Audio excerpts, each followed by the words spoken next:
Fala pessoal, tudo bom? Essa é mais uma videoaula, direto comigo no papel. Bom, então vamos embora. O capítulo número 1 da unidade 2, ele vem falando sobre biodiversidade e reprodução. Vocês podem começar a acompanhar comigo, por favor, na página 262. Vem falando sobre a importância de classificar os seres vivos, tá bom? No nosso planeta Terra, gente, até o momento, até hoje, são conhecidas mais de 1.200.000 espécies e estima-se que haja mais de 7.500.000 espécies desconhecidas ainda. Para que um organismo seja considerado uma espécie, é importante que a sua reprodução seja fértil, ou seja, é importante que ele possa se reproduzir e gerar descendentes que sejam férteis também. Durante o processo aí de reprodução dos animais, existem também aí o cruzamento de espécie, que trazem pra gente os animais híbridos. Isso aqui é o cruzamento de duas espécies diferentes. Por que eles são híbridos e não chamados espécie, como é o exemplo da mula? A mula é um híbrido, certo? Porque você pega uma mula, se você tiver uma mula macho e uma mula fêmea, eles não são férteis, eles não conseguem progredir, procriar, por serem híbridos, tudo bem? Então, que fique claro que para ser uma espécie, é necessário que haja capacidade de reproduzir descendentes férteis. E um híbrido é o cruzamento entre duas espécies, ou mais não, tá gente? Que é um cruzamento de duas espécies que não são férteis. Bom, continuando, vamos falar um pouquinho sobre a taxonomia. Taxonomia é o ramo da ciência responsável por dar nomes científicos aos seres vivos. E é de qualquer jeito que eles dão nome? Com certeza não, né? Existem regras da nomenclatura. E as 5 principais eu trouxe aqui para vocês. Tá? A primeira é formado por 2 palavras. Então o nome científico ele é formado por 2 palavras. Uma indica o gênero e a outra indica o epíteto, tá bom? A segunda regra é assim. O primeiro nome é escrito com letra maiúscula e o segundo com letra minúscula. A terceira regra são escritos em latim. Mas por que eles são escritos em latim? Por que não são escritos em português ou inglês ou em qualquer outro idioma? É porque atualmente o latim, gente, ele é considerado como um idioma morto. Fazendo referência direta pelo idioma não sofrer mais atualização ou sofrer qualquer tipo de modificação. Quarta regra.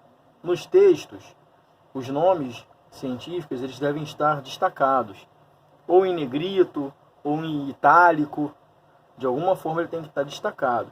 E a quinta regra, o nome dado à espécie, geralmente, ele está dando sempre uma homenagem ao descobridor da espécie ou ao lugar que foi feita a descoberta. A gente pode dar uma olhadinha, vocês podem me acompanhar, por favor, lá na página 264, nós temos lá um sagui. Mostra primeiro o nome popular dele, é o sauim de Manaus, e o nome científico, Saguinus bicolor. Saguinus, fazendo referência direta ao gênero do animal, e bicolor porque ele tem 2 cores na pelagem dele. Bom, como eu falei agora para vocês, o Saguinus bicolor é o nome científico desse sagui, que está lá na página 264. Mas como vocês sabem que eu estou falando do mesmo sagui, chamando ele de Saguinus bicolor? É porque o sagui é o nome popular. Que vem a ser o nome popular? É o nome que todo mundo chama, é um modo informal. Por exemplo, provavelmente vocês terão na casa de vocês aí um canis lupus familiares. Aí muita gente vai falar, ué, não tem esse negócio aqui em casa não. Às vezes tem, é o cão, é o cachorro. Quanto ao nome científico, gente, ele está ali para padronizar, tá bom? E usa-se em latim, eu coloquei aqui numa observação. Por não haver mais modificações no idioma, o latim é considerado uma língua morta. Não extinta, tá, gente? Morta. Uma língua morta, não extinta.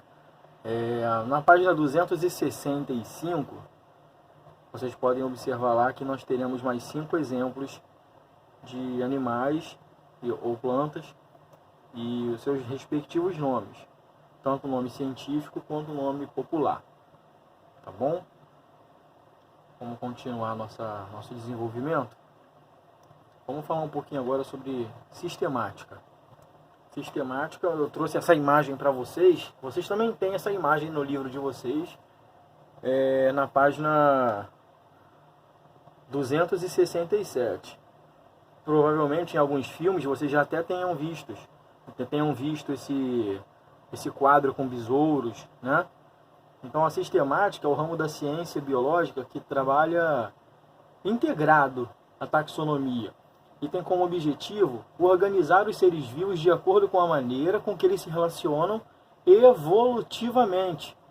A lógica da sistemática é organizar os seres vivos conforme as relações de parentesco e características que os organismos têm em comum.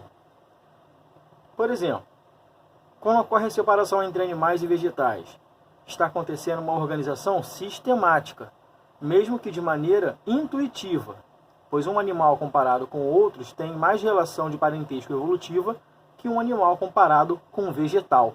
Não é mesmo, gente? Aqui no cantinho da minha página aqui embaixo, ó, eu trouxe a filogenia. Que vem a ser a filogenia? É o ramo da ciência que tem como objetivo desvendar a história evolutiva dos organismos. Tá bom? É um ramo que trabalha integrado também a taxonomia e a sistemática, e utiliza diversos recursos com o objetivo de compreender as relações evolutivas dos organismos. Bom, eu trouxe essa imagem aqui, é a árvore filogenética. Quando os cientistas se reúnem, quando eles reúnem todas as informações da taxonomia, da sistemática, da filogenia e de um grupo de espécies, é possível construir uma árvore filogenética, que é uma representação da evolução dos seres vivos. E ela tem esse nome porque a sua representação gráfica, eu trouxe aqui para vocês a imagem, vocês também terão no livro de vocês, lembra uma árvore com ramos, tá bom? Os táxons, que estão na parte mais baixa da árvore filogenética, surgiram primeiro na história da Terra. Lembrando que a palavra táxon, ela originou-se de um termo que já foi estudado, que nós já lemos aqui, a taxonomia. E ela designa todos os nomes dados pela taxonomia. Por exemplo, uma espécie e o gênero dela são táxons. Além disso, existem outros táxons: domínio, reino, filo, classe, ordem e família. E é importante saber como organizá-los de forma sistemática. Olha essa palavrinha acontecendo aí de novo para gente. Eu deixei ela sublinhada aqui na nossa imagem, porque é importante. E existe uma hierarquia sistemática dos táxons, na qual o domínio ele está sempre no maior nível e a espécie sempre no menor nível.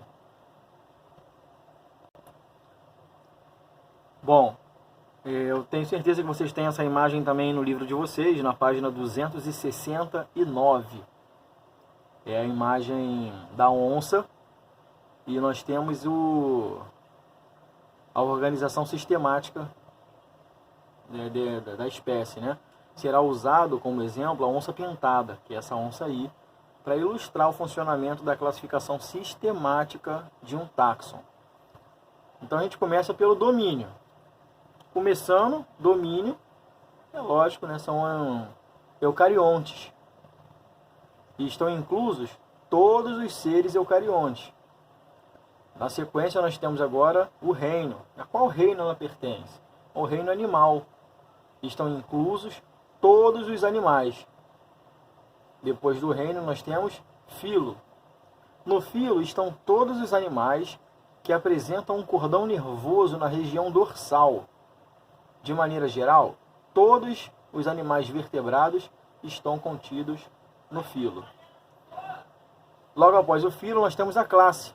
A classe da onça é mamífero. Então, estão inclusos todos os animais que têm glândulas mamárias. Em seguida vem a ordem, é de ordem carnívora, onde estão todos os animais que apresentam uma dentição especializada para uma alimentação carnívora. Na sequência, nós temos a família, é da Felidae, onde são englobados todos os organismos conhecidos como felinos, como os gatos. Depois da família, nós temos o gênero. O gênero da onça é da Panthera sp. Nesse exemplo, é possível observar que a espécie estudada é do mesmo gênero que o leão. E logo após o gênero, nós temos agora como determinar a espécie. Panthera onça, ou nossa onça pintada aí, tá bom? Bom, continuando, a gente vai falar um pouquinho agora sobre a classificação sistemática dos seres vivos. Vamos falar agora sobre domínio. Os domínios estão divididos em 3, e para classificá-los é necessário saber a estrutura e a localização do material genético. De forma simplificada, os organismos eucariontes são classificados do domínio eucária, e já os seres procariontes são do domínio bactéria. Mas existem algumas bactérias que possuem uma estrutura genética diferente das representantes do táxon e tiveram que ser separadas no domínio arcaia.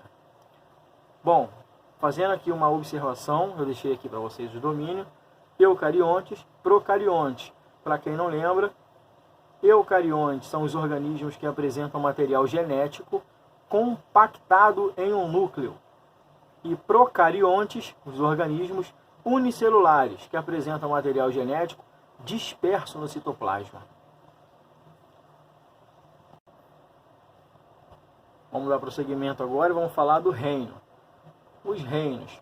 Com o avanço do estudo da genética, gente, atualmente são conhecidos alguns reinos dos seres vivos, mas os 5 mais comuns são a monera, proctotista, fungi, plantae ou vegetal, e a animalia ou animal.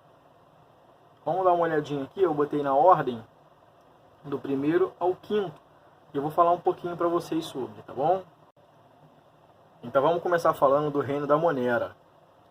É formado por bactérias e cianobactérias. São seres unicelulares, procariontes e microscópicos. As bactérias são importantes na decomposição da matéria orgânica, gente.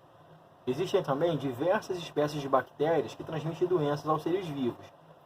Um exemplo é a que causa pneumonia nos seres humanos.